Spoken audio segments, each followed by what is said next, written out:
Selalunya kalau saya yang pilih kad Pokemon tu, memang susah nak hit. Asyik-asyik dapat palafin je.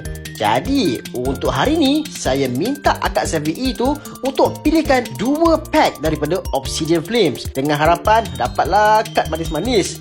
Dan menariknya guys, uish, memang tak sangka. Cuba korang tengok untuk pack pertama ni, tengok ni, kad manis saya dapat Pidgeot EX. Saya memang dah lama sangat tak dapat kad EX. Dah nak give up dah. Untuk pack yang kedua, ini memang saya unexpected. Lepas tu dapat ni guys, memang speechless. Cuba korang tengok kad apa yang saya dapat untuk pack yang kedua ni.